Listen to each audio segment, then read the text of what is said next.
guys, Annabelle here from Horizon Cosplay, and today we are back with another episode of Cosplay Book Reviews, but today there is a twist. Well, two. Twist one is that the book I am reviewing today is from 1967 and originally cost a sixpence to buy. Having said that, because I'm a thrifter, as you guys well know, I got mine for £1 from a charity shop. And twist two is that it's not really a book at all, but rather a collector's album for tea labels. So, let's take a look.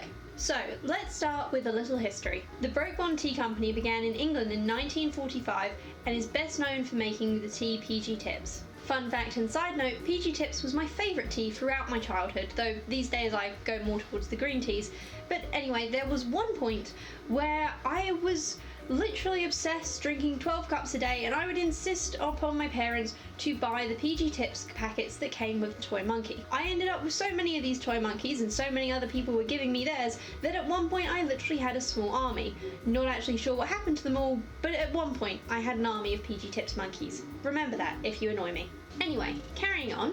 Collectible tea cards and their accompanying books began in 1954 and carried on until 1999. There were usually 50 cards in a series, all illustrated by the same artist. All in all, there was 85 separate series released in the UK, Canada, South Africa and Rhodesia?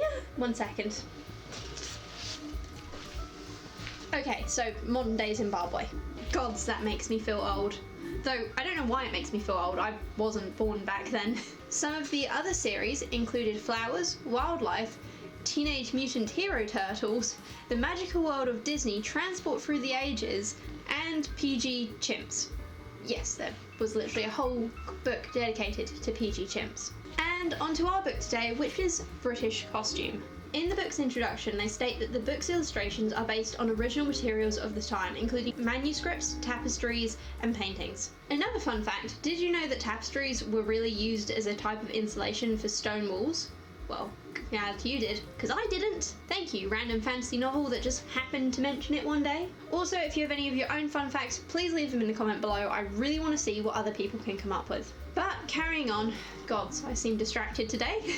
They also suggest this as a reference book for teachers before giving an index of all of the cards contained within. We start from day clothes from 1050, before jumping 100 years a step until we get to the next page, where we have two 1430 cards and one 1481. We then have two more cards from the 1490s, all of which are beautifully illustrated. In fact, every card in this book is beautifully illustrated, and I cannot emphasize that enough. There's also some side illustrations directly printed onto the book, showing smaller details like shoes, hats, parasols, corsets, and other accessories you might want to wear with your costumes, and how they change throughout the ages. The writings under each of your collectible cards are also surprisingly detailed. For example, number 19, Ladies Formal Dress, 1674. This lady, from a group painted in 1674, wears formal dress, showing how long the waistline has become since 1640. Her bodice is low and stiffened, and the short sleeves show much of her lace and ribbon-trimmed shift. The skirt is made to wear open, displaying the elaborately trimmed petticoat. Under-patterned silks and satins were popular, but much trimmed, especially with the braid and ribbons. False curls were sometimes added to wide dress hats. It is difficult to find a portrait of an English lady fully dressed. Most at this time preferred to be painted informally in their underdress bedgowns over their shifts. Honestly, I can see why they suggested it as a teaching resource and reckon that this would be a great book for any historical costumer. Also, the difference in bustle size from 1872 up to 1876 and then to 1885 is really interesting. The first dress has a gathered bustle, the second dress just has the skirt tied back, while the third is heavily trimmed and layered, and seeing direct comparisons of what would basically be a very short time period next to each other is actually a lot more educational than the writing in some cases. Most of the later designs in this book do seem to come from fashion plates, but I think that just means they're very historically accurate. And in the back of the book, they've even listed their own reference books that they used to help compile this collection. Oh, and a list of things to do while you wait for your card collection to be complete. I mean, how much tea did these people drink? Visit museums with costumes on display, art galleries and list the painters who show people in clothes of their time, try and see more of their paintings. Churches, look at monuments and brasses. Not 100% sure how that relates to costuming, but there we go. See old newspapers, magazines and photographs. Find out and sketch or make and dress a doll to show what you would have worn if you had been 10 or 20 years old 50 years ago,